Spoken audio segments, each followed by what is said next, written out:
What's up, y'all? Welcome back to Camp Crystal Lake. I'm your host, William Regal. Welcome to Show and Tell, everyone. Let's start with, Jake. What do you have to show the class today? Oh boy, kids, let's take a gander at this shit. Jake, language. Sorry, my bus. Hey, kids, do you like industrial, grimy, electronic bass music? Oh. Well, what about you guys?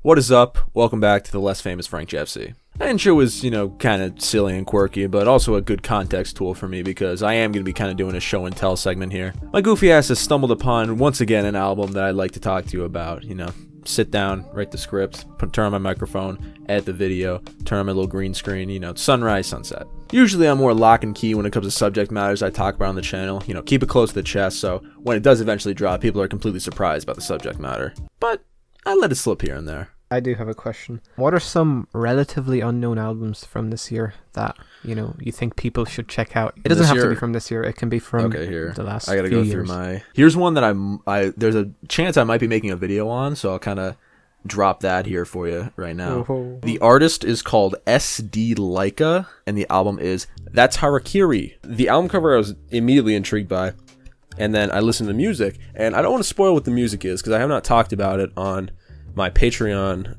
I've been listening to shit series, and I haven't talked about it on the main channel because I plan on talking about this on the main channel. That's why I picked up this vinyl for some research. So I'm going to leave you guys a little bit in the dark on that. Oh, sorry, SD Laika, but, a $25 record player beat you out. Alrighty, so SD Laika, who the fuck is this? That's a great question because I'm not even fully sure. Peter Runge is a Milwaukee electronic producer that goes by the name of SD Laika. As of me recording this, and according to major streaming services, SD Laika has only released 2 projects.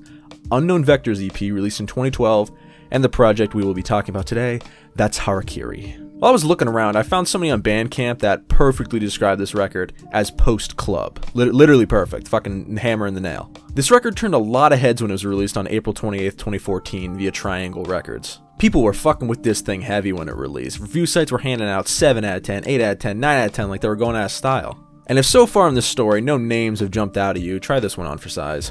SD Laika actually got a co-sign from Aphex Twin. Yes, Richard D. James in the flesh. He name-dropped the titular Laika in an interview he did for his album Cyro. When he was asked what artists he's been listening to lately, he said, "There's so many. I suppose most are from the dubstep genre. It's stuff I found on Juno. There's actually one thing that's pretty large. It's some kid called SD Laika. You better pack your bags, baby. You're going to Disneyland with that kind of rub. Goddamn." So, yeah, pretty epic for SD Laika. Now you're probably wondering, Jake, how the fuck did you find this 8-year-old album with like 3,000 monthly listeners on Spotify? Well, funny story, actually. It's really, I think the album cover looks great, honestly, and I just stumbled across that. Legit, real shit, I was browsing Pinterest and I found it. Like, I was just going through, like, I'm a designer and stuff like that for work, and I'm like, okay, I'll just go through, like, interesting design stuff, and I saw that album, I saw that picture, and I was like, oh, that's a cool-ass picture. I wonder who took it. And it said, ooh, it's an album. I was like, interesting. And I found it, and I was like, oh, this kind of slaps. So with that established, the aesthetic on this thing, banger. Absolutely spot on. And I was also pretty taken aback by the music itself. I mean, I really fucked with it. Shocker, right? But Jake, I hear you say, you've been gone for so long, what does the music sound like? Well, that's a fair statement, but before I get to the music, if you'd like some extra content from me between main channel uploads, you can check out my Patreon. Not only do I post the main channel videos 5 days early there, so shout out to my early patron watchers, but I also have videos that are exclusive to patrons. Like my review series, I've Been Listening to Shit, where patrons recommend me albums, and I listen to it. Guys, you should know by now. My last one was easily the longest I've ever done. It was over an hour. Here's a clip of that. Oh boy, we need to stop with 7 out of 10s. Oh, Earl Sweatshirt. Sick. Earl is back. What, dude? Holy fuck. It's not like we knew about this for fucking months. Earl's back, guys. It's wacky, wild, and he's giving us more rap songs. Amen. This is the first thing I wrote in my notes. Hearing Earl on trap beats just does not sound right. It feels like I'm going against a religion when I do that. I don't know. I just, like, him on trap beats just sounds weird. I also released a few little video about the cheapest record player I have ever come across, and I did a nice little cute little thing on Patreon. Here's another adorable little clip. A $25 record player. Who? What? Am I in Bizarro Universe? Am I about to see Andrew Garfield and Tobey Maguire in my room? Dude, this is boundary pushing. I have never seen a vinyl player for so cheap. And immediately, my first thought, and I assume it's most of your thoughts too, there's no fucking way this thing could be good. There is no fucking way. So, as you saw in the video, you're coming with me, big boy. I got it. So go check it out if you want to. It's only 5 big greens, and all the money that gets put into the Patreon gets put right back into the channel, baby. All right, back to your regularly scheduled programming. Love you. Thank you. Kiss, kiss. I'm only going to talk about a handful of tracks to give you a little journey to the unknown when you hit the play button on your streaming service of choice. It's only 32 minutes and 11 songs, so why not give it a listen? Fuck it.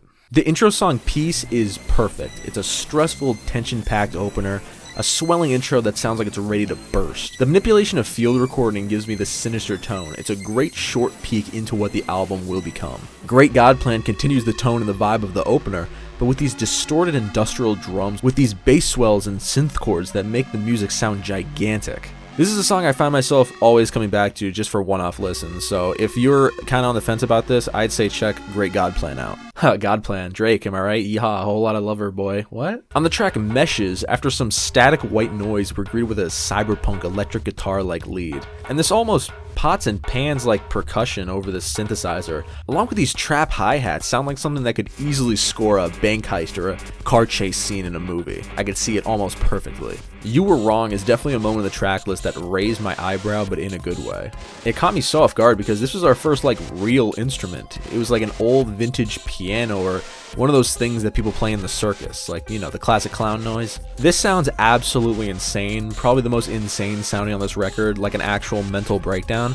With this vintage piano and these breakbeat drum loops and these pulsing synths make it sound like you were absolutely tripping at the circus. Peaked opens like it's gonna dethrone You Were Wrong for the most insane on the album, with synth arpeggios, sword clashing sound effects, and a horribly distorted vocal lead that just doesn't even sound human anymore.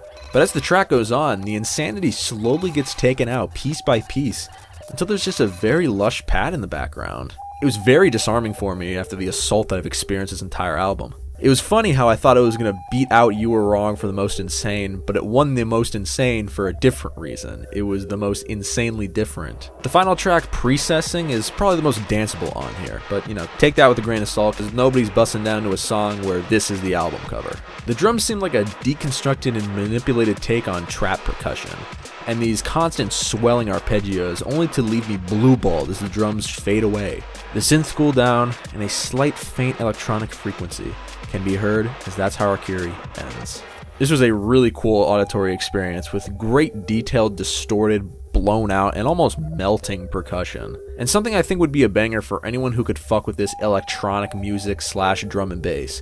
But I think the perfect encapsulation for this thing is post-club. Whatever you think that sounds like in your brain, that's what this is. Listen to it and prove me wrong. A wild piece that I recommend you checking out in full without my goofy voice over it. Again, like I said, it's short, album cover sick, what more could you want?